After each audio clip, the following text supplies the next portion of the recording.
নমস্কাৰ দিনটোৰ শিৰোনামৰ হৈতে ষ্টুডিঅত মই প্ৰিয়ংকা প্ৰাক্তন ৰাষ্ট্ৰপতি প্ৰণৱ মুখাৰ্জীৰ দেহাৱসান দিল্লীৰ আৰ হস্পিটেলত প্ৰণৱ মুখাৰ্জীৰ দেহাৱসান 84 বছৰ বয়সত প্ৰণৱ মুখাৰ্জীৰ দেহাৱসান ঘটে কোভিড পজিটিভ পোৱা গৈছিল প্ৰণৱ মুখাৰ্জীৰ 10 আগষ্টৰ পৰা চিকিৎসাধীন হৈ আছিল প্ৰণৱ মুখাৰ্জী 10 আগষ্টতে হৈছিল মগজুৰ অস্ত্ৰোপচাৰ হাওফাৰ সংক্ৰমণ অৱস্থাত অৱনতি ঘটাইছিল মুখাৰ্জীৰ 10 আগষ্টৰ পৰাই কোমাত আছিল প্ৰাক্তন ৰাষ্ট্ৰপতি গৰাকী দেওবাৰৰ পৰা মুখাৰ্জীৰ স্বাস্থ্যৰ অধিক অৱনতি ঘটিছিল লাং ইনফেকচনৰ বাবে সেপ্টিক শক হৈছিল প্ৰণৱ মুখাৰ্জীৰ ভেন্টিলেশনৰ সহায়ত শ্বাস লৈ আছিল মুখাৰ্জীয়ে 2009 চনৰ পৰা 2012 চনলৈ আছিল দেশৰ বিত্তমন্ত্ৰী 2004 পৰা 2006 লৈ আছিল দেশৰ প্ৰতিৰক্ষা মন্ত্ৰী 2006 পৰা 2009 লৈ আছিল বৈদেশিক পৰিক্ৰমা মন্ত্ৰী 2008 চনত তেওঁ লাভ কৰিছিল পদ্ম বিভূষণ 2019 চনত লাভ কৰিছিল ভাৰত ৰত্ন 2012 পৰা 2017 লৈ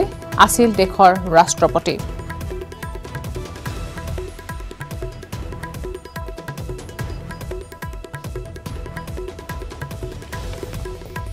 প্ৰাক্তন ৰাষ্ট্ৰপতি প্ৰণৱ মুখাৰ্জীৰ দেহাৱসান দিল্লীৰ আৰ হস্পিটেলত প্ৰণৱ মুখাৰ্জীৰ দেহাৱসান ঘটে 84 বছৰ বয়স আছিল তেওঁৰ মৃত্যুৰ সময়ত কোভিড পজিটিভ পোৱা গৈছিল প্ৰণৱ মুখাৰ্জীৰ 10 আগষ্টৰ পৰা চিকিৎসাধীন হৈ আছিল প্ৰণৱ মুখাৰ্জী 10 আগষ্টতে হৈছিল তেওঁৰ মগজুৰ অস্ত্ৰোপচাৰ হাওফাৰ সংক্ৰমণে অৱস্থাত অৱনতি ঘটাইছিল প্ৰণৱ মুখাৰ্জীৰ 10 আগষ্টৰ পৰাই কোমাত আছিল প্ৰাক্তন ৰাষ্ট্ৰপতি গৰাকী দেওবাৰৰ পৰা মুখাৰ্জীৰ স্বাস্থ্যৰ অধিক অৱনতি ঘটিছিল লাং ইনফেকচনৰ বাবে সেপ্টিক শক ঘটিছিল প্ৰণৱ মুখাৰ্জীৰ ভেন্টিলেশনৰ সহায়ত তেওঁ শ্বাস লৈ আছিল আৰু 2009 চনৰ পৰা তেওঁ 12 চনলৈ দেশৰ বিত্তমন্ত্ৰী আছিল 2004 চনৰ পৰা 6 চনলৈ আছিল তেওঁ দেশৰ প্ৰতিৰক্ষা মন্ত্ৰী 2006 পৰা 2009 লৈ আছিল তেওঁ বৈদেশিক পৰিক্ৰমা মন্ত্ৰী 2008 চনত তেওঁ লাভ কৰিছিল পদ্ম বিভূষণ আৰু 2019 তেওঁ লাভ কৰিছিল ভাৰত ৰত্ন 2012 পৰা 2017 লৈ তেওঁ আছিল দেশৰ ৰাষ্ট্ৰপতি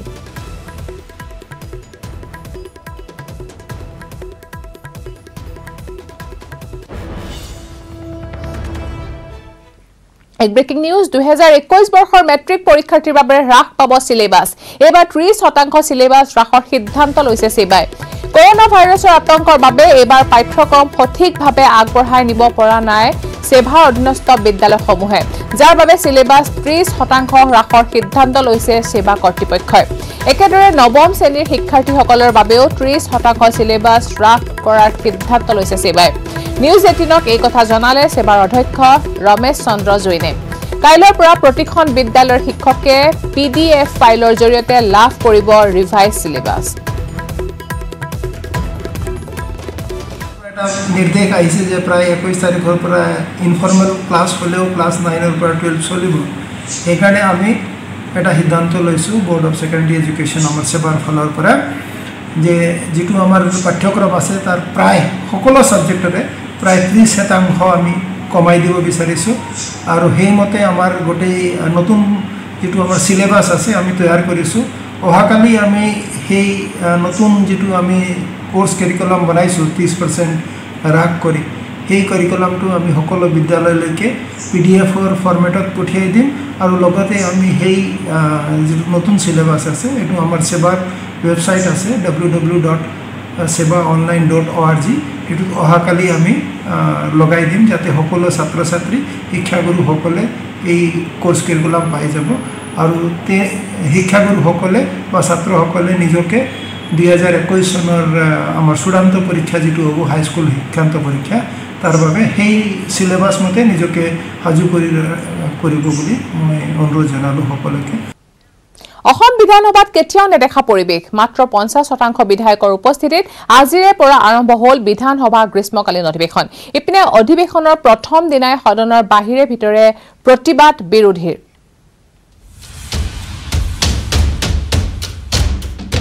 সোমবাৰৰ পৰা আৰম্ভ হ'ল অসম বিধানসভাৰ গ্ৰীষ্মকালীন অধিৱেশন এক বিশেষ পৰিস্থিতিৰ মাজেৰে আজি আমি কোভিড নীতি নিৰ্দেশনাৰ মাজতে আৰম্ভ হ'ল বিধানসভাৰ কাৰ্যক্ৰম কাৰ্যক্ৰমণিকাৰ মাজতে সদনৰ ভিতৰে বাহিৰে প্ৰতিবাদ বিৰোধীৰ প্ৰথমে চাওক এই দৃশ্য এয়া সদন আৰম্ভ হোৱাৰ পূৰ্বে কংগ্ৰেছৰ প্ৰতিবাদ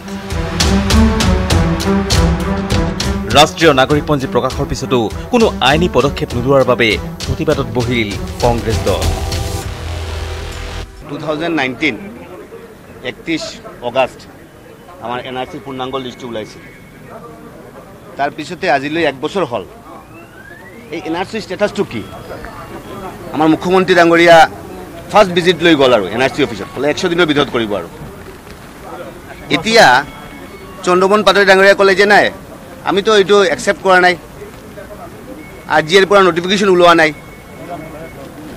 সেইটো কাৰণে ৰিজেকশ্যন স্লিপটো দিয়াৰ কথা নাই মানে সিহঁৰ লগত কথাৰ লগত কামৰ কোনো মিল নাই সিহঁতৰ প্ৰায় এনআৰসি ডিটেনশ্যন কেম্প লৈ প্ৰায় 104 জন মানুহ মৰিলে আউট অফ দ্য 56 বেংগলী মানুহ মৰিলে ইয়াৰ পিছতে খিলঞ্জীয়াৰ হকে মাত মতা বিজেপি চৰকাৰে প্ৰকৃততে খিলঞ্জীয়াৰ নামত কি কৰিছে প্ৰশ্ন তুলিলে বিধায়ক ৰূপজ্যোতি কুৰ্মী যে 5 নম্বৰ দফা যেহেতু অসম চুক্তিৰ আত্মা এই আত্মাৰ ৰক্ষা কৰাৰ ক্ষেত্ৰত বিদেশী বহিষ্কাৰ যেহেতু মূল আমাৰ অসম চুক্তিৰ আত্মা আৰু ইয়াত ডিটেনশ্যন আৰু ডিলিশ্যন এই বিষয়টো আছিল আৰু ইয়াৰ লৈ পেলাই আমি কংগ্ৰেছ দলৰ চৰকাৰে আমি থাকোঁতে আমি এনআৰচি কৰিছিলোঁ যে ইয়াৰ পৰা স্বদেশী বিদেশী বাছ বিচাৰ ইয়াৰ পৰা হওক আৰু ওলাই পৰিব এখন ছবি কোন স্বদেশী কোন বিদেশী মহামান্য সুপ্ৰিম কোৰ্টৰ তত্বাৱধানত সেই সময়ত আমি আমাৰ চৰকাৰ 16 চনলৈকে প্ৰায় 80% মান আমি কাম সম্পূৰ্ণ কৰিছিলোঁ বৰ্তমান এই বিজেপি চৰকাৰখনৰ 4 বছৰ এই কাৰ্যকালত মাত্ৰ কাম আছিলে মাত্ৰ 20%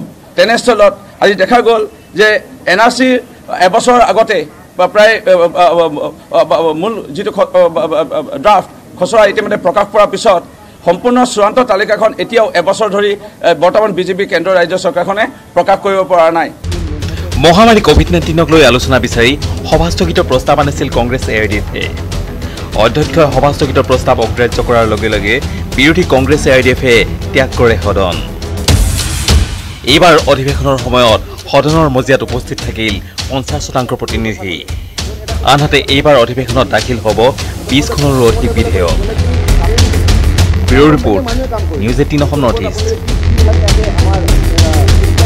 বিধানসভাৰ প্ৰথম দিনাই সদনত বিৰোধীক প্ৰত্যাহ্বান মন্ত্ৰী চন্দ্ৰমোহন পাটোৱাৰীৰ নাগৰিকত্ব সংশোধনী আইনৰ বাবে অসমৰ ক'ত বিদেশী সংস্থাপিত হ'ল বুলি বিৰোধীক প্ৰশ্ন মন্ত্ৰীগৰাকীৰ লগতে আবেগিক কথাৰে ৰাজ্যক পৰিচালিত নকৰিবলৈ সকিয়নি দিছে মন্ত্ৰী পাটোৱাৰীয়ে এইদৰে চলিছিল সমগ্ৰ ৰাজ্যত নাগৰিকত্ব সংশোধনী বিধেয়ক বিৰোধী আন্দোলন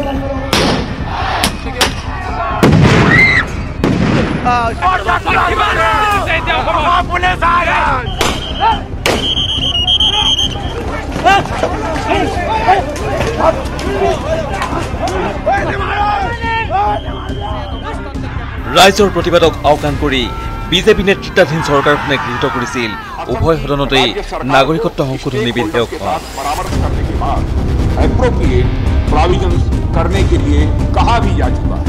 এই বিলখন গৃহীত হোৱাৰ পিছত জ্বলি উঠিছিল সমগ্ৰ ৰাজ্য জ্বলি উঠিছিল ৰাজধানী গুৱাহাটী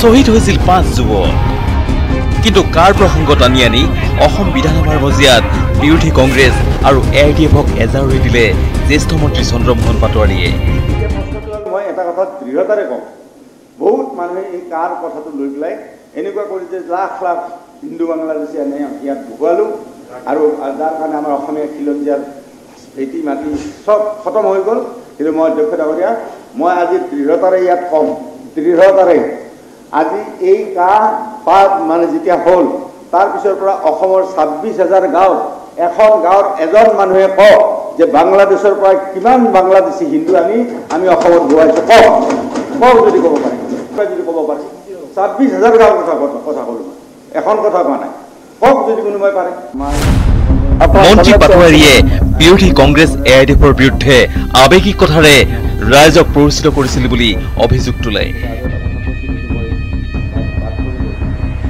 কেমেৰা পাৰ্চন প্ৰভাস আৰু নিতুল কৃষ্ণৰ সৈতে Biju Kumar Deka news 18 Assam north east Assam চুক্তিৰ আত্মাক ভেঙুচালি কৰিছে জাতি মাটি ভেটিৰ শ্লোগান দিয়া সৰ্বানন্দ সোণোৱাল চৰকাৰে অসম বিধানসভাৰ মজিয়াত এই মন্তব্য কৰি সদনৰ পৰা বহিষ্কৃত হ'ল কংগ্ৰেছী বিধায়ক ৰূপজ্যোতি কুৰ্মী আপোনাৰ মতে এনেকৈ কোৱেশ্যনৰ নষ্ট নকৰিব every time you are disturbing myself মই আপোনাক মই কোৱেশ্যনৰ এটা সাসপেন্ড কৰিলো ৰূপজ্যোতি কুৰ্মীৰ মতে নচলে সদন প্ৰথম দিনাই সদনৰ পৰা বাহিৰ হ'ল মৰিয়নিৰ বিধায়ক ৰূপজ্যোতি কুৰ্মী মাৰ্শাল লগাই সদনৰ পৰা বাহিৰ কৰাৰ নিৰ্দেশ দিলে অধ্যক্ষই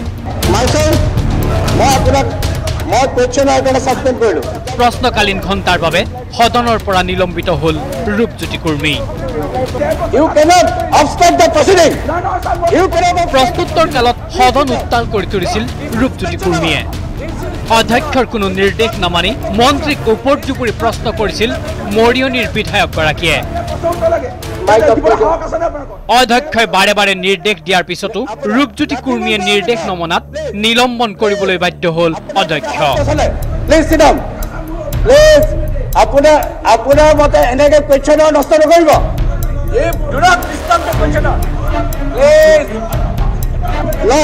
এনেকৈ হাউচ চলিবলৈ দিব নহয় নিজৰ মতে কোনো সমাধান আপুনি যাব পাৰে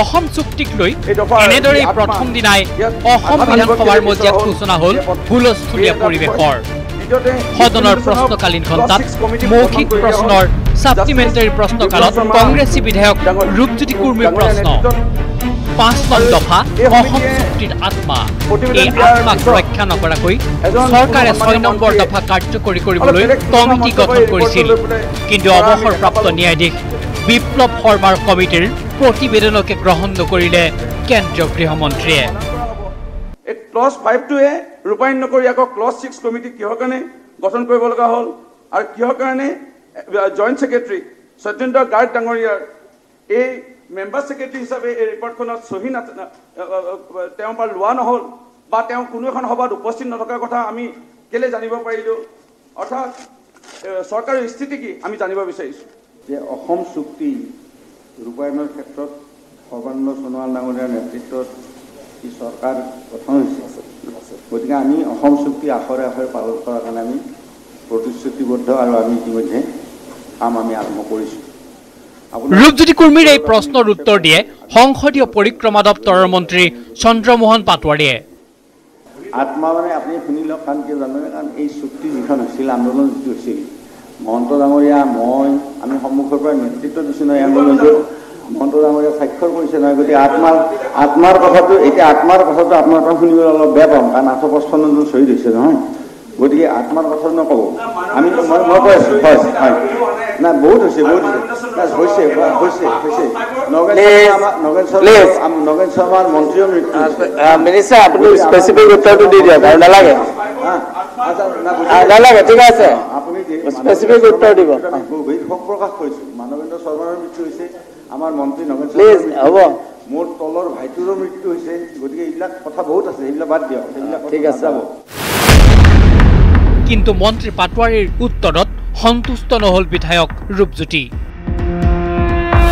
এইবাৰ ৰূপজ্যোতি কুৰ্মীয়ে লক্ষ্য কৰি ল'লে মন্ত্ৰী ডক্টৰ হিমন্ত বিশ্ব শৰ্মাক ৰহাত যিটো ঘটনা হৈছিলে এইমছৰ লৈ পেলাই প্ৰতিবাদ তাত মিণ্টু দেউৰী নামৰ এজন যুৱকক গুলীয়াই হত্যা কৰা হৈছিল নিহত হৈছিল এজন যুৱকৰ এই যুৱকৰ সহধৰ্মিনী ৰিজুমণি পাটৰক বৰ্তমান বিজেপি নেতাধীন চৰকাৰখনে চাকৰি দিছিল ইঞ্জিনিয়াৰ্ছ পিপল চাকৰি দিয়া হৈছিলে কিন্তু এই চাকৰিৰ ক্ষেত্ৰত আজি 13 বছৰে তাত চাকৰি কৰিলে কিন্তু দৰমহা নাপালে আৰু ৰিজুমণি পাটৰে তাত 13 বছৰে চাকৰি ইঞ্জিনিয়াৰ্ছ পিপল বৰ্তমান চৰকাৰখনে ইঞ্জিনিয়াৰ্ছ পিপলৰ কথা কৈ আছে ঠিক আছে মামু নিমদাদুল চক চৌধুৰী নেক্সট সাপ্লিমেণ্টাৰী নালাগে ৰিপ্লাই দিব নালাগে ইঞ্জিনিয়াৰ্ছ পিপল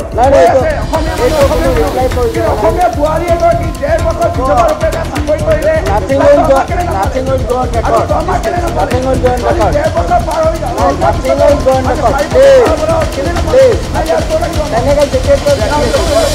সদনৰ মজিয়াত এনেদৰে অসম চুক্তিৰ প্ৰসংগ এইমছৰ প্ৰসংগলৈ টানিলে বিধায়ক ৰূপজ্যোতি কুৰ্মীয়ে বিধায়ক ৰূপজ্যোতিৰ এই কাৰ্যত ক্ষুণ্ণ হৈ উঠে অধ্যক্ষ হিতেন্দ্ৰ নাথ গোস্বামী অধ্যক্ষই বিধায়ক ৰূপজ্যোতিক বহিবলৈ বাৰে বাৰে নিৰ্দেশ দিয়ে ডেৰ বছৰ অসমীয়া মহিলাগৰাকী আজি আমি শুনিছো কথাটো আমি শুনিলো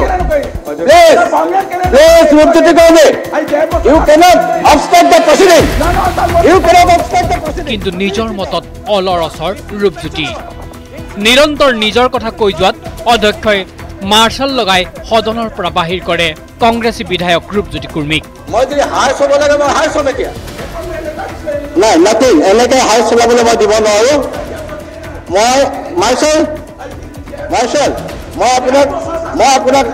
মই কোৱেশ্যনৰ কাৰণে ছাছপেণ্ড কৰিলো যাব পাৰে আপুনি সদনৰ বাহিৰতো এই ঘটনাক লৈ ক্ষোভ উজাৰিলে ৰূপজ্যোতি কুৰ্মীয়ে আজি এগৰাকী জনজাতি এগৰাকী বিধৱা দুখীয়া এগৰাকী মহিলা আজি 1.5 বছৰে খটুৱাই আজি এটকাও দৰমহা নিদিলে এই সন্দৰ্ভত চৰকাৰৰ স্থিতি বিচাৰিছিলোঁ আৰু মন্ত্ৰী মহোদয়ে ইয়াত উত্তৰ দিবলৈ অপৰাধ কৰাত আমি দেখা পালোঁ এটা ইংগিত দিছিল আৰু যাৰ ভিত্তিত মাননীয় অধ্যক্ষগৰাকীয়ে মোক বিধানসভাৰ পৰা বাহিৰ কৰি দিলে ইপিনে অধিৱেশনৰ প্ৰথম দিনাই সদন ত্যাগ কৰে EIDFৰ বিধায়কে কোভিডৰ আলোচনা বিচাৰি সভা স্থগিতৰ প্ৰস্তাৱ আনিছিল বিৰোধীয়ে সভা স্থগিতৰ প্ৰস্তাৱ অগ্ৰাহ্য কৰি আন এদিন সদনৰ প্ৰক্ৰিয়াত আলোচনাৰ পোষকতা কৰিলে অধ্যক্ষই ইয়াতে ক্ষুণ্ণ হৈ সদন ত্যাগ কৰে EIDFে কেমেৰাত প্ৰভাস সিং আৰু নিতুল কৃষ্ণৰ সৈতে Biju Kumar Deka report news 18 Assam north east দিনটোৰ শিৰোনামত আছে আৰু খবৰ কিন্তু তাৰ আগতে লৈছো এটা সৰু বিৰতি আপোনালোকে চাই আছে দিনটোৰ শিৰোনাম এই মুহূৰ্তত ব্ৰেকিং নিউজ ৰাজ্যত 4 ছেপ্টেম্বৰলৈ একে থাকিব আনলকৰ নীতি নিৰ্দেশনা 4 ছেপ্টেম্বৰৰ নিশা 12 বজালৈ অব্যাহত থাকিব পূৰ্বৰ নিৰ্দেশনা পৰৱৰ্তী নিৰ্দেশলৈ বাহাল থাকিব 13 আগষ্টৰ নিৰ্দেশনা আনলকৰ শিথিলতা সন্দৰ্ভত পৰীক্ষাৰ অন্ততহে লোৱা হ'ব সিদ্ধান্ত ৰাজ্যৰ মুখ্য সচিব কুমাৰ সঞ্জয় কৃষ্ণই জনালে এই কথা ৰাজ্যত 4 ছেপ্টেম্বৰলৈকে একে থাকিব আনলকৰ নীতি নিৰ্দেশনা 4 ছেপ্টেম্বৰৰ নিশা 12 বজালৈ অব্যাহত থাকিব পূৰ্বৰ নিৰ্দেশনাই পৰৱৰ্তী নিৰ্দেশলৈ বাহাল থাকিব 13 আগষ্টৰ নিৰ্দেশনা আনলকৰ শিথিলতা সন্দৰ্ভত পৰীক্ষাৰ অন্ততহে লোৱা হ'ব সিদ্ধান্ত ৰাজ্যৰ মুখ্য সচিব কুমাৰ সঞ্জয় কৃষ্ণই জনালে এই কথা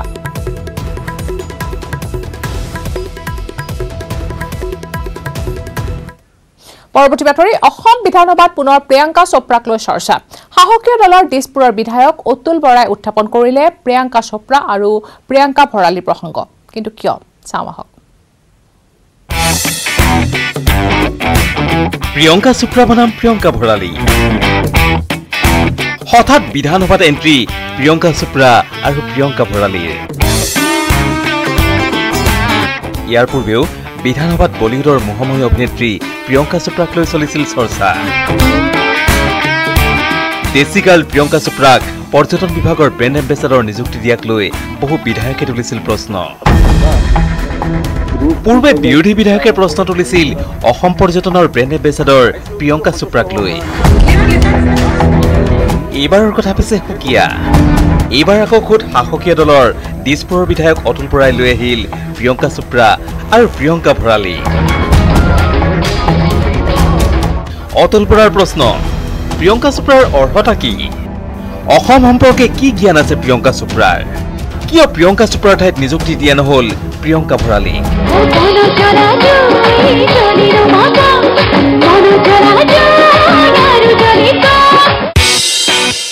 অৱশ্যে যিগৰাকীয়ে প্ৰশ্ন কৰিছে সেইজন বিধায়ক আকৌ সোমবাৰে উপস্থিত নাছিল বিধানসভাত অৱশ্যে দিছপুৰৰ বিধায়ক অতুল বৰাৰ প্ৰশ্নৰ উত্তৰ দিলে পৰ্যটন মন্ত্ৰী চন্দন ব্ৰহ্মই প্ৰিয়ংকা ভৰালীৰ ঠাইত প্ৰিয়ংকা চোপ্ৰাক অসম পৰ্যটনৰ ব্ৰেণ্ড এম্বেচাডৰ নিযুক্তি দিয়াৰ অকাট্য যুক্তি দিলে চন্দন ব্ৰহ্মই দিলে ইনষ্টাগ্ৰাম ফেচবুক টুইটাৰত প্ৰিয়ংকা চোপ্ৰাৰ অনুগামীৰ পৰিসংখ্যাও কেমেৰা পাৰ্চন নিতুল আৰু প্ৰভাসৰ সহযোগত Raju Baruah news 18 Assam north east বাংলাদেশে ভাৰতীয় কৰাৰ দলিল এনআৰসি প্ৰকাশৰ এবছৰ সম্পূৰ্ণ হোৱাৰ দিনাই সংবাদমেল পাতি খুব উজাৰিলে অসম পাব্লিক ৱৰ্কছে এপিডব্লিউৰ দাবী এনআৰসিত সোমাইছে 80 লাখতকৈ অধিক সন্দেহযুক্তৰ নাম এনআৰসিৰ নামত 10 বছৰ নষ্ট কৰিলে এপিডব্লিউয়ে 10টা বছৰ আমি নষ্ট কৰিলো APW আমি 10 বছৰ নষ্ট কৰিলো। হাজেলা এণ্ড কোম্পানীৰ বাবে বুমেৰাং হ'ল জাতীয় দলিল। সন্দেহজনক লোকক OI কৰি নাম অন্তৰ্ভুক্ত কৰা হ'ল NRC। অসমৰ নহয় ভাৰতবৰ্ষৰ সবতকৈ দুৰ্নীতিগ্ৰস্ত বিষয়া IS প্ৰতীক হাজেলাক নিযুক্তি দিলে এইটো কাৰণতে যে প্ৰতীক হাজেলাৰ আৰু তেতিয়াৰ কংগ্ৰেছ চৰকাৰৰ এটা খুব ধুনীয়া সম্পৰ্ক এটা আছিল আৰু তেতিয়াৰ কংগ্ৰেছ চৰকাৰে গম পাইছিলে যে হাজেলাক যদি আমি নিযুক্তি ষ্টেট কোঅৰ্ডিনেটৰ হিচাপে যদি আমি নিযুক্তি কৰোঁ প্ৰথমটো পইচা পাতি মাৰিবই চিন্তা নাই আৰু দ্বিতীয়তে খুব ধুনীয়াকৈ অসমৰ মানুহে গম নোপোৱাকৈ বাংলাদেশীখিনিক ভাৰতীয়কৰণ কৰিব পাৰিব। এবছৰ পূৰ্বে আজিৰ দিনটোতে প্ৰকাশ হৈছিল বহু চৰ্চিত ৰাষ্ট্ৰীয় নাগৰিকপঞ্জী চমুকৈ NRC। NRCক জাতিৰ দলিল নহয় বাংলাদেশীক ভাৰতীয় কৰা দলিলহে বুলি মন্তব্য কৰি পুনৰ সৰব হ'ল আসাম পাব্লিক ৱৰ্কছৰ সভাপতি অভিজিৎ শৰ্মা। গুৱাহাটী প্ৰেছ ক্লাবত সোমবাৰে এক সংবাদমেল সম্বোধন কৰি অভিজিৎ শৰ্মাৰ মন্তব্য ৮০ লাখতকৈ অধিক সন্দেহযুক্তৰ নাম সোমাইছে NRCত। কেৱল আমিয়ে আৰম্ভণিৰ পৰা ৰিভেৰিফিকেশ্যন বিচাৰি থাকিলো বুলি মন্তব্য কৰি অভিজিৎ শৰ্মাই কয় NRCখনত প্ৰায় ৮০ লাখতকৈ বেছি সন্দেহযুক্ত বিদেশী নাগৰিকৰ নাম NRCত সোমাইছে। জেহাদীৰ নাম সোমাইছে। ১৬০০ কোটি টকাৰ প্ৰায় ৩০০ কোটিতকৈ বেছি টকাৰ কেলেংকাৰী হৈছে আৰু ডুবাইৰ পৰা পইচা অহা অ'ৰ পৰা পইচা অহা সেইবিলাক আছে। RGI কেন্দ্ৰীয় আৰু ৰাজ্য চৰকাৰৰ NRCক লৈ মনোযোগৰ অভাৱ। কৰোনাৰ বাবে যেনেদৰে BTCৰ নিৰ্বাচন পিছুৱাই দিয়া হৈছে তেনেদৰে বিধানসভাৰ নিৰ্বাচনো পিছুৱাব লাগে বুলি মন্তব্য APWৰ। কিয়নো শুদ্ধ NRCৰ বাবে প্ৰথমে বিদেশীৰ নামমুক্ত শুদ্ধ ভোটাৰ তালিকা এখন প্ৰস্তুত কৰিহে নিৰ্বাচন অনুষ্ঠিত কৰিব লাগে বুলি দাবী APWৰ। কৰোনাৰ কাৰণে যেনেকৈ BTAD ইলেকশ্যন পিছুৱাই দিয়া হৈছে NRCখন 100% ৰিভেৰিফিকেশ্যন কৰি নামখিনি কৰ্তন কৰি এখন শুদ্ধ ভোটাৰ তালিকা প্ৰস্তুত কৰিব লাগে য'ত অকল ভাৰতীয়হে ভাৰতীয়ক ভোট দিব পাৰে আৰু এই প্ৰক্ৰিয়াটো খুব সোনকালে 6 মাহৰ ভিতৰত শেষ কৰিব পাৰে ইচ্ছা কৰিলে পাৰে আৰু তেতিয়ালৈ অসমৰ ইলেকশ্যনটো পিছুৱাই দিব লাগে। NRC প্ৰকাশৰ আজি এবছৰ হ'ল। NRC জাতিৰ দলিল নহয় বাংলাদেশীক ভাৰতীয় কৰা দলিলহে বুলি মন্তব্য কৰি অভিজিৎ শৰ্মাই পুনৰ কয় পূব পাকিস্তানৰ মানুহক OI বনাবলৈ চেষ্টা কৰিছে। জনিয়া বাঘবৰ বৰপেটা বকু চমৰীয়া ধুবুৰী আদিত বহু সন্দেহজনক লোকক OI কৰি দিয়া হ'ল। এই বিষয়ে উচ্চতম ন্যায়ালয় CBI আদিত গোচৰ দিও কোনো ফল লাভ নকৰা বুলি মন্তব্য কৰি এতিয়া ৰাইজক এই কথা অৱগত কৰা বুলি মন্তব্য APWৰ। NRC জাতীয় দলিল নহয় সি বাংলাদেশীক ভাৰতীয়কৰণ কৰা এখন দলিলে হ'ল। তাৰ প্ৰমাণ আমি সুপ্ৰিম কোৰ্টত বাৰে বাৰে দি আহিছোঁ। আমাক ৰিভেৰিফিকেশ্যন লাগে। আমি 6খন এফিডেভিট সুপ্ৰিম কোৰ্টক দিলোঁ আৰু সুপ্ৰিম কোৰ্টক আমি বাৰে বাৰে ক'লোঁ 10% ৰিভেৰিফিকেশ্যন কৰিব লাগে। তেতিয়া সন্দেহযুক্ত ইষ্ট পাকিস্তান মূলৰ এজন অফিচাৰ খাইৰুল ইছলাম ধৰা পৰিলে আৰু মৰিগাঁও DCয়ে তেতিয়াৰ DCয়ে ক'লে যে 49টা ফেমিলি ডি ভোটাৰ ফেমিলি NRCত নাম সোমাইছে। ইমানখিনি তথ্য দিয়াৰ পিছতো সুপ্ৰিম কোৰ্টে ৰিভেৰিফিকেশ্যনৰ কোনো ব্যৱস্থা নকৰিলে। এবছৰ পূৰ্বে আজিৰ দিনটোত NRC প্ৰকাশক লৈ জনসাধাৰণৰ মাজতো আছিল ব্যাপক উৎসাহ।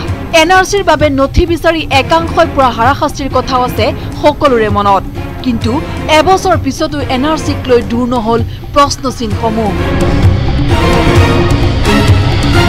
কেমেৰাত মনোজ দুৱৰাৰ সহযোগত Gunjan Kalita, news 18 Assam north east. বজালিৰ ডুমুৰিয়া গাঁও পঞ্চায়তত জনতা ৰুদ্ৰমূৰ্তি। পঞ্চায়তৰ মহিলা সভানেত্ৰীক অৰ্ধ উলংঘ কৰি সম্পাদকৰ সৈতে বহুৱাই ৰাইজে পিন্ধালে চেণ্ডেলৰ মালা আৰু ইমানতে শান্ত নাথাকি সভানেত্ৰী সম্পাদকৰ সন্মুখতে আখৰিক তৃপ্তিৰে উন্মাদ পুৰুষ মহিলাই কৰিলে নৃত্য। কিন্তু কিয় সংঘটিত হ'ল এই ভয়ংকৰ ঘটনা চাওঁ আহক।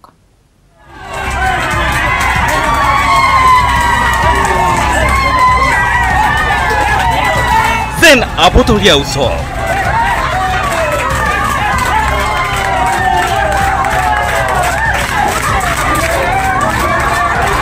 পিছে আসল কাহিনী জানিলে আপুনি হতবাক হৈ পৰিব।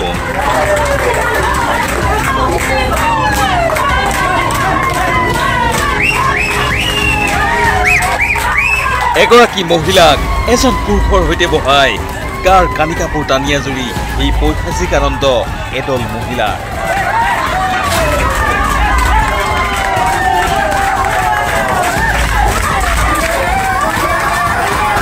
দ্ৰৌপদী যুগীয় কাণ্ড পুনৰ এবাৰ হাঁহি হাঁহি চাই ৰল 2021 সভ্য বুলি চিনাকি দিব খোজা আন একাংশ দৰ্শকে।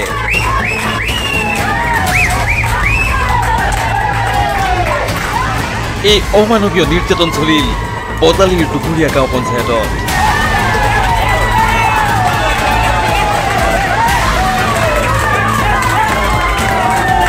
নিৰ্যাতনৰ বলি হল খুদ পঞ্চায়ত সভানেত্ৰী। প্ৰধানমন্ত্ৰী আৱাস যোজনাৰ গৃহ আবণ্টনত দুৰ্নীতি হোৱাৰ অভিযোগ তুলিছিল ৰাইজে। সোমবাৰে হিতাধিকাৰীৰ প্ৰথম তালিকা প্ৰকাশ পোৱাৰ পিছতেই নাম বাদ পৰা লোকসকলে এইদৰেই পঞ্চায়ত কাৰ্যালয় ঘেৰাও কৰি উত্তাল কৰি তোলে অঞ্চলটোৰ পৰিৱেশ। নহয় এখেতক তাৰমানে আমি গোটেইগিলানে সুধি আছোঁ আপোনাৰ কথাখিনি কওক। এখেতে তাৰমানে একো মাতা নাই, বাকী বিৰক্তি লাগি গোটেইবিলানে তাৰমানে সুধি আছে, এখেতে উত্তৰে দিয়া নাই। লাষ্টত এখেতে উত্তৰ নিদিয়াকৈ ঘৰত গুচি গৈছে। যাৰ লগে হা দৰ্জা তালা মাৰি থৈ দিছে। গোটেই ৰাইজে ইয়াতে চেণ্ডেল মালা লৈছে। তেওঁ কৈছে সেই তোমালোকে সেই কৰিবা, আমাৰ জিঅ' টেকিং আজি বইতা বন্ধ হৈছে, বন্ধ হোৱাৰ কাৰণে তোমালোকে ঘৰ নাপাওঁ। যিকেইটা জিঅ' টেকিং কৰা গৈছে সেইকেইটা স্থগিত ৰাখিম, আমি সিহঁত নিদিওঁ, সেইকেইটা পঠিয়াই নিদিওঁ, স্থগিত ৰাখিম সেনেকৈ কৈছে বাইদেউ। আমি যাওঁতে তাৰপিছত বাইদেউক ক'লোঁ, বাইদেউ আমাৰ সেইখিনি দুখ আপোনালোকে গোটেই কৈছে আমাৰ সেইখিনিতে কৰা জিঅ' টেকিং 10 দিন সময় দিছিল। তাৰপিছত তেওঁলোকে 2 ঘৰত তাতে কৰিব, 3 ঘৰত তাতে খানা খাব, পাৰ্টি খাব পুৰা প্ৰেচিডেণ্ট বাইদেউ। পঞ্চায়ত কাৰ্যালয়টোত থকা আন সকল সদস্যই পলায়ন কৰে যদিও ৰাইজে বেৰি ধৰে সভানেত্ৰী আৰু সম্পাদকক। তাৰপিছতে দুয়োকে টনাজোৰা কৰি ডিঙিত চেণ্ডেলৰ মালা পিন্ধোৱাৰ লগতে মহিলাগৰাকীৰ বস্ত্ৰ ফলাৰো চেষ্টা কৰে। ইয়াৰ পিছতেই আহৰিক তৃপ্তি প্ৰদৰ্শন এইসকল উন্মত্ত লোকৰ।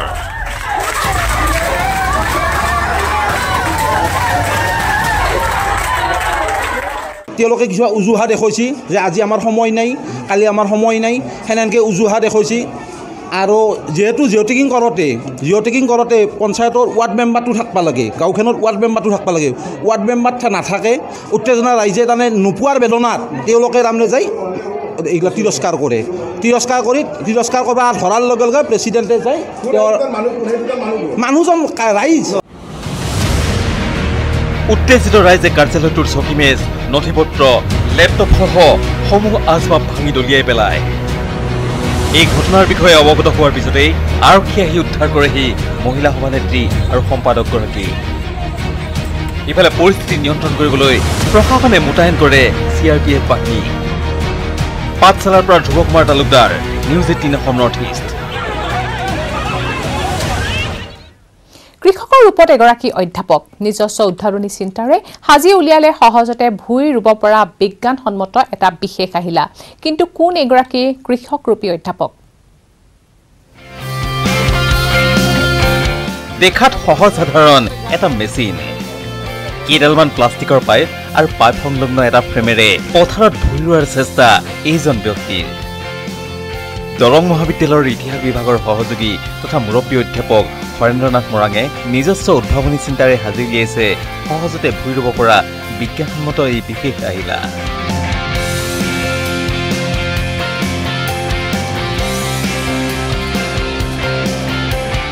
কেঁচা গোবৰৰ মাটিৰে এনেকুৱা জোং এটা বনাই লৈছোঁ, টোপা এটা বনাই লৈছোঁ আৰু কাঠি থাকিব। এই কাঠিৰে ইয়াক সংযোগ কৰি দিম। সংযোগ কৰি দিয়াৰ পিছত এতিয়া আমি পাইপেদি দি দিয়াৰ লগে লগে ইয়াৰ যিহেতু ওজন আছে আৰু ই যদি জোঙা, ইয়াৰ সহায়ত কঠীয়াডাল বোকাত সোমাই যাব। আৰু যিহেতু ৰোপণ আঘাতটো খুব কম, গতিকে পথাৰত নেচাৰেলি পথাৰত দিয়াৰ এদিনৰ পিছৰ পৰাই সি স্বাভাৱিক গতিত বাঢ়িবলৈ আৰম্ভ কৰিব। পৰম্পৰাগত কৃষি পদ্ধতিক প্ৰত্যাহ্বান জনাই এই নতুন আহিলাৰে ৰোপণ কৰা খেতিয়ে কৃষকক অধিক লাভান্বিত কৰিব বুলি দাবী তুলিছে এই অধ্যাপকগৰাকীয়ে। এই পদ্ধতিত কৃষি কৰিলে ধানৰ কৃষিকাল কমপক্ষেও এমাহ সময় কমাই দিব পাৰি আৰু যিহেতু আমি ইয়াৰ মাটি কম লাগে খুব কম মাটি লাগে আৰু কঠিয়া কম লাগে আটাইতকৈ ইণ্টাৰেষ্টিং কথা তেজপুৰৰ পৰা Hemanta Kumar Nath news 18 north east ঘূৰি আহিম বাতৰি পৰৱৰ্তী অংশলৈ কিন্তু তাৰ আগতে লৈছো পুনৰ এটা বিৰতি ঘূৰি আহিছো বাতৰি মাজলৈ বাকযুদ্ধ নহয় মন্ত্ৰী হিমন্তক ধন্যবাদ জনাইছে প্ৰাক্তন মুখ্যমন্ত্ৰী তৰুণ গগৈ ৰাজনৈতিক বাকযুদ্ধই ভৰপক ৰূপ লোৱাৰ সময়ত মন্ত্ৰী হিমন্ত বিশ্ব শৰ্মাৰ প্ৰতি আন্তৰিক কৃতজ্ঞতাৰে টুইট কৰিলে তৰুণ গগৈ জিএমচিএইচত চিকিৎসাধীন হৈ থকা কোভিড পজিটিভ তৰুণ গগৈৰ স্বাস্থ্যৰ বুজ ল'বলৈ দেওবাৰে পিপি কিট পৰিধান কৰি চিকিৎসালয়ত উপস্থিত হৈছিল ডক্টৰ হিমন্ত বিশ্ব শৰ্মা শৰ্মাৰ তৎপৰতাৰ বাবে গগৈয়ে শলাগ লোৱাৰ লগতে তেওঁৰ খবৰ লৈ আশু আৰোগ্য কামনা কৰা সকলোকে ধন্যবাদ জনায় তৰুণ গগৈয়ে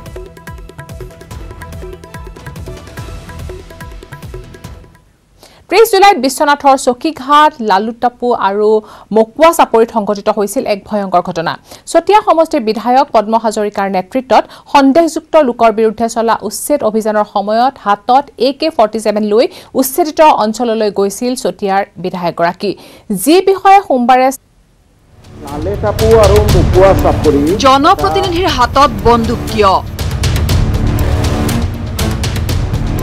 কি আদৰ্শ দেখুৱাব এনে জনপ্ৰতিনিধিয়ে যে এজন বিধায়কে আত্মৰক্ষাৰ কাৰণে মই গুলিবিদ্ধ চাও প্ৰশ্ন কংগ্ৰেছী বিধায়ক শেৰমান আলীৰ তাত আমাৰ এজন সন্মানীয় বিধায়ক হাতত বন্দুক লৈ পেলাই তাত গ'ল এই পুলিচ প্ৰশাসন থকাৰ পিছত তো কোৱেশ্চন এলাউড স্যাৰ না কোৱেশ্চন হল এটো আপুনি বেলেগ কোৱেশ্চন স্যাৰ কোৱেশ্চন ইয়াতে আছিল কি আছে কক কোৱেশ্চনটো কোনটো কেই number question number start question number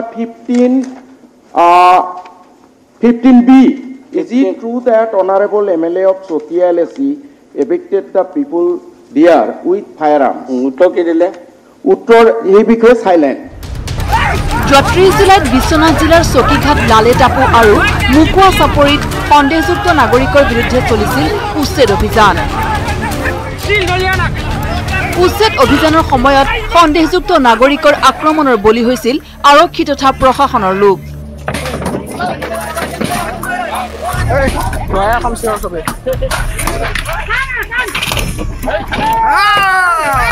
সন্দেহযুক্ত নাগৰিকৰ বেদখল কোনো পধ্যে সহ্য কৰা নহব বুলি হুংকাৰ দি হাতত AK-47 লৈ উত্তেজিত অঞ্চলত প্ৰৱেশ কৰিছিল সাহসী বিধায়ক পদ্ম হাজৰিকাই এই প্ৰসংগক লৈ সোমবাৰে বিধানসভাত চেয়াৰমান আলীৰ লগতে ৰূপহীৰ বিধায়ক নুৰুল হুদাই উত্তক্ত কৰে বিধানসভাৰ মজিয়া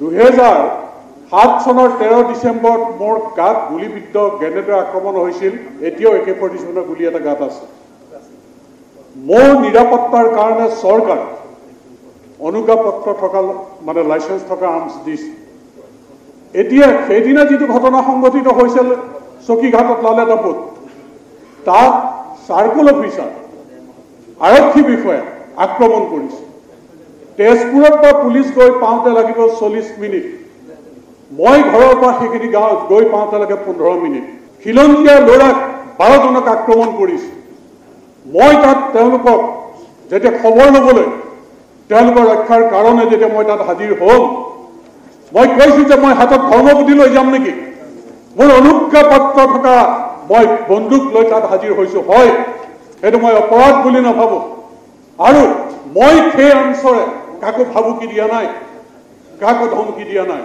কিন্তু অনুজ্ঞাপত্ৰ থকা আৰ্মছ লৈ ফুৰা কিবা বাধা আছে নুৰুল হুদাক প্ৰত্যুত্তৰ পদ্ম হাজৰিকাৰ আক্ৰমণত জড়িত ৰূপহীৰ লোক খিলঞ্জীয়াৰ ওপৰত আক্ৰমণ সহ্য কৰা নহব বুলি বিধানসভাৰ বাহিৰতো সৰব পদ্ম হাজৰিকা দুমাহৰ ভিতৰত তেওঁলোকক তাৰ পৰা নিজে যাবলৈ নিৰ্দেশ দিছিল 30 নৱেম্বৰৰ ভিতৰত 5 আৰু 6 ডিচেম্বৰত তেওঁলোকৰ ওপৰত উচ্ছেদ হৈছিল কিন্তু তেওঁলোকে কিয় হাইকোৰ্টত আবেদন নজনালে তেওঁলোক যদি বানপানীৰ ক্ষতিগ্ৰস্ত মানুহ কিয় তাত আবেদন নজনালে তেওঁলোকে চিধাচিধিকৈ বাৰে বাৰে মাটি দখল কৰি থাকিব থলুৱা যুৱকে একত্ৰিত হৈ কৃষি কৰ্ম কৰি পেলাই নিজক সংস্থাপিত কৰিবলৈ যিখিনি পৰিকল্পনা লৈ আগবাঢ়িব তাত তেওঁলোকে হেঙাৰ হিচাপে থিয় হ'ব সেই ক্ষেত্ৰত মই বিধায়ক হিচাপে কেতিয়াও নীৰৱ নাথাকো এটা কথা ঠিক যে চতিয়াৰ বিধায়কগৰাকীয়ে সমষ্টিটোক কৰিব বিচাৰিছে সন্দেহজনক নাগৰিকৰ পৰা বেদখল মুক্ত रोहिंग्यार হৈ মাত মতা শ্বেৰমান আলীৰ দৰে বিধায়কৰ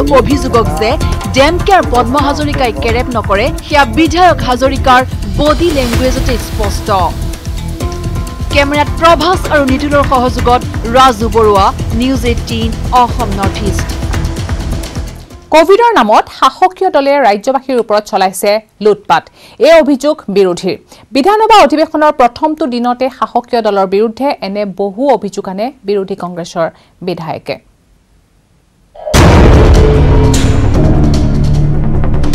কোভিডৰ নামত চৰকাৰে চলাইছে চান্দা সংগ্ৰহৰ কাৰবাৰ জনতাৰ পৰা সংগ্ৰহিত চান্দাৰে কৰিছে উৰা জাহাজত ভ্ৰমণ অভিযোগ কংগ্ৰেছী বিধায়ক ৰকিবুল হুছেইনৰ আমি কোভিডক লৈ চৰকাৰক পজিটিভলি আলোচনা কৰিবলৈ খুজিছিলোঁ আৰু তেওঁলোকে আমাক আজি পাৰমিশ্যন নিদিলে অধ্যক্ষ ডাঙৰীয়াই আৰু চৰকাৰেও ক'লে যে এই কথাটো ইমান গুৰুত্বপূৰ্ণ নহয় বেলেগ ডিভাইচত আনক আজি যদি কোভিড যদি আপোনাৰ গুৰুত্বপূৰ্ণ কথা নহয় অসমত কোভিড যদি আলোচনাৰ কাৰণে বিধানসভাত ঠাই নাপায় তেতিয়াহ'লে কোনবিলাক কথাই ঠাই পাব আজি বিভিন্ন সংগঠনে পইচা দিয়া আৰম্ভ কৰিলে পিছত 100 কোটিৰ ওপৰ পইচা পাইছোঁ বুলি ক'লে চৰকাৰে চান্দা তুলিলে চান্দা তুলি গ'ল কিন্তু প্ৰশ্ন হ'ল যে আমি কোভিডৰ কাৰণে দিছিলোঁ আমি উৰাজাহাজত উঠিবলৈ কাৰণে দিয়া নাছিলোঁ কোভিডৰ নামত বিজেপিৰ নাটক কৰাৰ অভিযোগ বিধায়ক ৰূপজ্যোতি কুৰ্মীৰ অসম বিধানসভাৰ পবিত্ৰ আজি প্ৰথম দিন আৰু এই দিনটোতে বিত্তমন্ত্ৰী ডাঙৰীয়া তেখেত স্বাস্থ্যমন্ত্ৰীও তেখেতে নিশ্চয় জানে যে বিৰোধীয়ে কোভিডলৈ আলোচনা কৰিবলৈ আগবাঢ়ি আজি এনেকৈ সভাস্থগিত প্ৰস্তাৱ দিছে তেখেত পলায়ন ভূমিকা লোৱাটো বা তেখেতে মূৰটোকা পাতি বিধানসভাৰ পৰা আঁতৰি থকাটো লৈ পেলাই যে প্ৰকৃততে কোভিডলৈ ৰাজনীতি হৈ আছে সেইটোকে তেখেতে প্ৰমাণ কৰিলে বিধানসভাৰ প্ৰথম দিনটোত কোভিডক লৈ আলোচনা বিচাৰিছিল বিৰোধী পক্ষই পিছে বিৰোধীৰ এনে আলোচনালৈ সঁহাৰি নিদিলে বিধানসভাৰ অধ্যক্ষই যাৰ বিৰুদ্ধে বিৰোধীয়ে ল'লে সদন ত্যাগৰ সিদ্ধান্ত কোভিড চলি আছে আপোনালোকে জানে 1 লাখ পাৰ হ'ল 1,05,000 অসম পালে আজি চীনতো 1 লাখ নাই 20 লাখ কোটি টকা আজি 2000 কোটি টকা খৰচ হোৱাৰ কিবা এটা হিচাপ আমি পাইছোঁ মাত্ৰ 2000 কোটি টকা যদি খৰচ হৈছে এটা মহামাৰীৰ সময়ত সেই সময়ত 20 লাখ কোটি টকাৰ যিটো পেকেজ আছিল ঘোষণা আছিল সেই ইমান ডাঙৰ হিউজ এটা এমাউণ্ট থকাৰ পিছতো এতিয়া যে মন্ত্ৰী হাত দাঙি দি আছে আৰু কৈ আছে জনগণে নিজে খৰচ কৰিব লাগিব নিজে পইচা ৰুমৰ পেইং কেবিনৰ পইচা দিব লাগিব ঠিক এনেকুৱা ধৰণৰ কথা বাৰ্তা যিবিলাক হৈ আছে এই কথা বাৰ্তাবিলাক কিন্তু আলোচনা কৰাৰ দৰকাৰ আছে এটা সলিউশনৰ প্ৰয়োজন আছে উল্লেখযোগ্য যে ৰাজ্যৰ 1 লক্ষ কোভিড আক্ৰান্তৰ বিপৰীতে ৰাজ্যত ব্যয় কৰা হৈছে 15,081.36 লাখ টকা ৰাজ্যিক দুৰ্যোগ সঁহাৰি পুঁজিৰ পৰা ব্যয় হৈছে এই বৃহৎ পুঁজি অৱশ্যে কোন কোন ক্ষেত্ৰত এই ধনৰাশি ব্যয় হৈছে সেয়া স্পষ্ট নহয় আনহাতে এই মহামাৰীৰ সময়ছোৱাত বহিৰাজ্যৰ পৰা অসমলৈ উভতি অহা শ্ৰমিকৰ সংখ্যা চৰকাৰী তথ্য অনুসৰি 1,73,363 গৰাকী বিধানসভাৰ মজিয়াত প্ৰকাশ পালে এই তথ্য কেমেৰা পাৰ্চন নিতুল আৰু প্ৰভাসৰ সহযোগত বলেন ভট্টাচাৰ্যৰ report news 18 Assam north east বাতৰি আৰু আছে কিন্তু তাৰ আগতে লৈছো পুনৰ এটা বিৰতি আপোনালোকে চাই আছে দিনটোৰ শিৰোনাম মহানগৰীত পুনৰ চৰকাৰী নিৰ্দেশনাক অমান্য কৰিছে একাংশ লোকে লাচিত নগৰৰ আধাৰ কেন্দ্ৰত ভিৰ কৰিলে শ লোকে নাই কোনো ধৰণৰ সামাজিক দূৰত্ব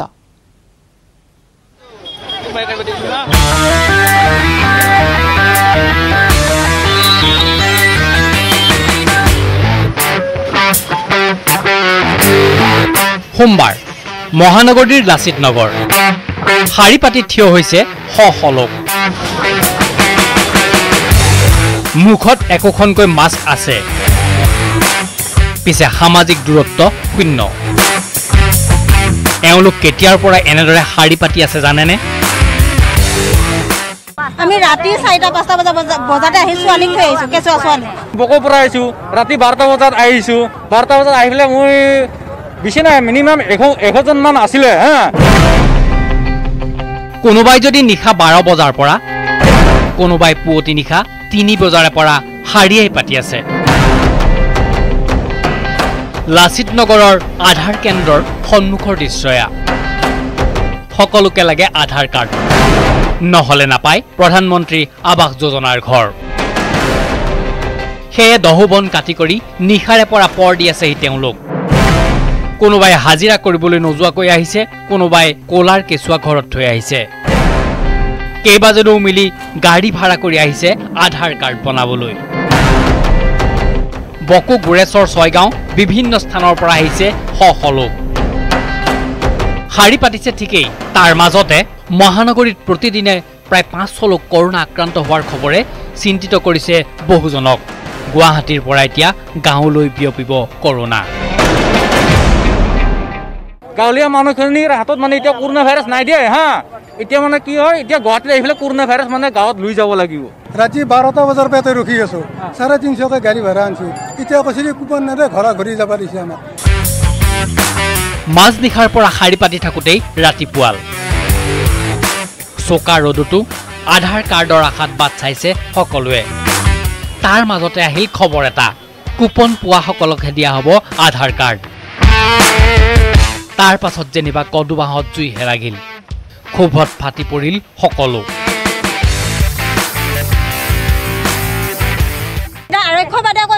কুপন নোপোৱাবিলাকে ঘৰলৈকে যাওক।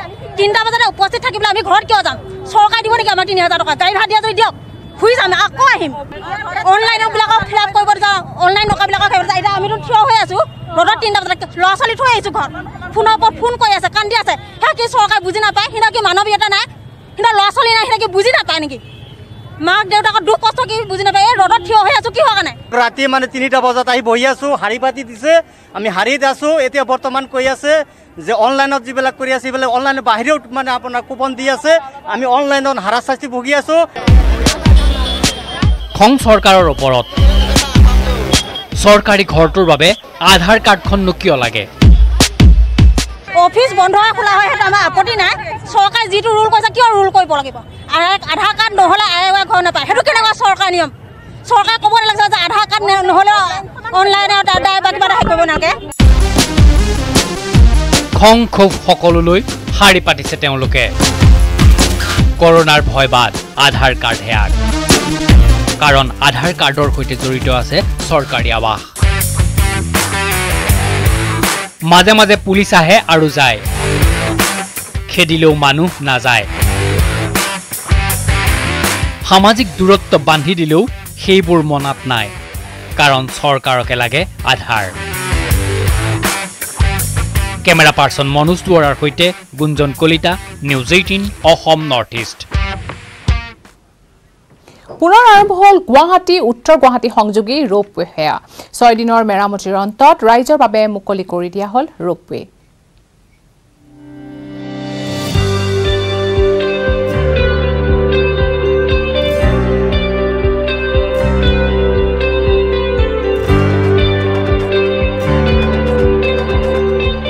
পুনৰ আৰম্ভ হ'ল গুৱাহাটী উত্তৰ গুৱাহাটী সংযোগী ৰোপৱে। পুৱা 9 বজাৰ পৰা বিয়লি 5 বজালৈ কৰিব পাৰিব যাত্ৰা। কণ্ট্ৰল পেনেলৰ বিজুতিৰ বাবে মুকলিৰ 2 দিন পিছতে বন্ধ হৈ পৰিছিল ৰোপৱে চলাচল। 24 আগষ্টত জনসাধাৰণৰ বাবে ৰোপৱে মুকলি কৰিছিল স্বাস্থ্যমন্ত্ৰী ডক্টৰ হিমন্ত বিশ্ব শৰ্মা, গুৱাহাটী উন্নয়ন দপ্তৰৰ মন্ত্ৰী হিৰাৰ্থ ভট্টাচাৰ্যই। 26 আগষ্টত যান্ত্ৰিক বিজুতিৰ বাবে বন্ধ হৈ পৰা ৰোপৱে পুনৰ চলাচল আৰম্ভ হয় সোমবাৰে। 2009 চনতে আৰম্ভ হোৱা গুৱাহাটী উত্তৰ গুৱাহাটী সংযোগী ৰোপৱে সুদীৰ্ঘ 11 বছৰৰ পিছত মুকলি কৰিছিল স্বাস্থ্যমন্ত্ৰী ডক্টৰ হিমন্ত বিশ্ব শৰ্মা, গুৱাহাটী উন্নয়ন দপ্তৰৰ মন্ত্ৰী হিৰাৰ্থ ভট্টাচাৰ্যই। আৰু মুকলিৰ 2 দিন পিছতে স্বামীৰ দামোদৰ ৰোপৱে প্ৰাইভেট লিমিটেড আৰু গৌৰৱন্ত এজি ছুইজাৰলেণ্ডৰ কামৰ নমুনাই উদঙাই বন্ধ হৈ পৰিছিল ৰোপৱেৰ চলাচল। কেমেৰা পাৰ্চন মনোজ দুৱাৰাৰ সহযোগত Kunjan Kalita, news 18 Assam north east. নিৰ্বাচনৰ ক্ষেত্ৰখনত প্ৰাকখনত ৰাজনীতিক ক্ষেত্ৰখনলৈ ঢাপলি মেলিছে এতিয়া কেইবাগৰাকীও সাংস্কৃতিক কৰ্মীয়ে। অভিনেতা অভিনেত্ৰীৰ পৰা আৰম্ভ কৰি কণ্ঠশিল্পীলৈ বহুজনে ইতিমধ্যে যোগদান কৰিছে কংগ্ৰেছ বিজেপিত। কিন্তু বিজেপি ত্যাগ কৰা অভিনেতা ৰবি শৰ্মাই পুনৰ যাব নেকি ৰাজনীতিক ক্ষেত্ৰখনলৈ? এই প্ৰতিবেদন আগবঢ়াই এতিয়া বাতৰিৰ পৰা বিদায় লৈছো। নমস্কাৰ। মোৰ কোনো দলত যোগদান কৰাৰ পৰিকল্পনা নাই, যদি মই এটা দলৰ লগত জড়িত হৈছিলোঁ, কিন্তু এটা মূল কাৰণত মই আঁতৰি আছিলোঁ। কাক লৈ মতবিৰোধ হোৱাত মই সেই দল এৰি আহিলোঁ। ৰাজনৈতিক দলৰ লগত যোগ দিয়াৰ লগে লগে মোৰ কণ্ঠ ৰুদ্ধ হৈ যায়, যাৰ কাৰণে কোনো ৰাজনৈতিক দলত মই যোগ দিয়াৰ পৰিকল্পনা নাই। এই মন্তব্য অভিনেতা ৰবি শৰ্মাৰ। নাই, মোৰ মনতো একেবাৰে এনেকুৱা ধৰণৰ পৰিকল্পনা নাই, কাৰণ এবাৰ মই এটা পলিটিকেল পাৰ্টিৰ লগত পলিটিকেল ইণ্টাৰেষ্ট নোলোৱাকৈ মই তেওঁলোকৰ লগত জড়িত হৈছিলোঁ।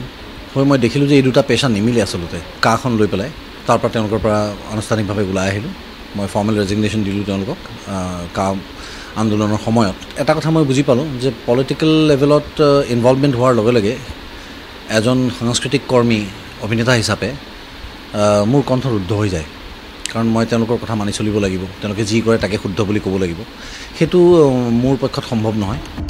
শিল্পী, কলা কুশলী, সাংস্কৃতিক কৰ্মী ৰাজনৈতিক দলৰ লগত যোগ দিয়াটো দোষ হ'ব নোৱাৰে।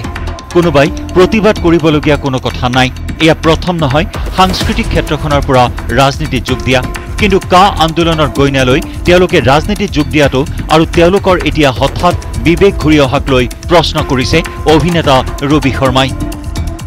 ৰাজনৈতিক এটা দলৰ লগত বা সংগঠনৰ লগত তেওঁলোক জড়িত হোৱাটো তাত কোনো দোষ হোৱা কোনো কথা নহয়। তাৰমানে সেইটো কোনো ধৰণে দোষ হ'ব নোৱাৰে কাৰো। কোনোবাই প্ৰতিবাদ কৰিবলগীয়াও তাত কোনো কথা নাই। এখেতসকলে যেতিয়া বিজেপিত জইন কৰিছে তেখেতসকলে এই কথাটো কৈছে যে কোনোবাই তেওঁলোকক আৱেগিকভাৱে ব্লেকমেইল কৰিছিলে, তেওঁলোক আৱেগিক হৈ গৈছিলে। দেশ ভাল পাবলৈ হ'লে, জাতিটোক ভাল পাবলৈ হ'লে আৱেগ লাগে, কিন্তু বিবেকে সদায় নিজৰ কথা চিন্তা কৰে। এতিয়া হঠাৎ তেওঁলোকৰ বিবেক উভতি অহাটোতহে মোৰ বেয়া লাগিছে। আৰু সেইটো গইনা লৈ তেওঁলোকে ক'বলৈ সাহস কৰিছে যে এটা জাতি সকলোৱে মিলি একত্ৰিত হৈ স্বতঃস্ফূৰ্তভাৱে ওলাই আহিছিলে আন্দোলনখনৰ কাৰণে। তেওঁলোকৰ লগত ইণ্টাৰভিউবিলাকত এতিয়া দেখি আছোঁ নহয় আমি, তেওঁলোক অজ্ঞ নহয়, কিন্তু তেওঁলোকে জানে। লগতে জুবিন গাৰ্গ সন্দৰ্ভতো অভিনেতা ৰবি শৰ্মাৰ মন্তব্য, জুবিন শিল্পীসুলভ এজন মানুহ, যুৱ প্ৰজন্মৰ কাৰণে জুবিন মেডিচিন। জুবিনে এতিয়ালৈকে সকলোৰে মন সন্তুষ্ট কৰি সকলোৰে কথা চিন্তা কৰি চলি আহিছে। যদি কিবা এটা সিদ্ধান্ত লৈছে নিশ্চয় চিন্তা কৰি লৈছে। জুবিনৰ শক্তি তেওঁৰ ফেন ক্লাব বা যুৱ প্ৰজন্ম। গতিকে তেওঁৰ অনুৰাগীসকলে বেয়া পাব পৰা কোনো কাম নকৰে বুলি ৰবি শৰ্মাৰ বিশ্বাস থকাৰ কথাও উল্লেখ কৰে। জুবিন হৈছে শিল্পীসুলভ এজন মানুহ। সেইদিনাখন য়াং ল'ৰা এজনে বৰ সুন্দৰকৈ কৈছে যে জুবিন হৈছে তেওঁলোকৰ জেনেৰেশ্যনৰ কাৰণে মেডিচিন। তো ইমান জনপ্ৰিয়তা এজন শিল্পীৰ যেতিয়া থাকে, ডেফিনেটলি তাৰ আঁৰত কিছু কাৰণ থাকে। গতিকে জুবিনে আজি ইমান দিনে সকলোৰে মন ছেটিছফাই কৰি সকলোৰে কথা চিন্তা কৰি চলি আহিলে। গতিকে তেওঁ যেতিয়া কৈছে যে মই এক্সপ্লেইন কৰিম সময়ত, তেওঁ ডেফিনেটলি এক্সপ্লেনেশ্যন কিবা এটা দিব, কাৰণ জুবিনৰ যিটো মেইন পাৱাৰ, সেইটো পাৱাৰ হৈছে তেওঁক ছাৰাউণ্ড কৰি থকা ইউথখিনি, তেওঁক ভাল পোৱা ইউথখিনি, গতিকে তেওঁৰ ফেন্সখিনি। গতিকে এই ফেন্সখিনিক ক্ষুব্ধ কৰিব পৰাকৈ কোনো কাম জুবিনে নকৰে বুলি মোৰ এটা মনৰ বিশ্বাস। লগতে ৰবি শৰ্মাৰ মন্তব্য, আছুৱে দল খোলাক লৈ কোনো কথা নাই। কোনো ৰাজনৈতিক দলৰ হৈ প্ৰচাৰত অংশগ্ৰহণ নকৰে অভিনেতাগৰাকীয়ে। ব্যক্তিগত চুৰিয়া চিমেণ্ট ব্যৱহাৰ কৰিলে ঘৰ 50% অধিক মজবুত হয়। আপোনাৰ ঘৰ অটুট হ'লে হ'ব অটুট অসম। চুৰিয়া চিমেণ্ট, অটুট ঘৰ, অটুট অসম।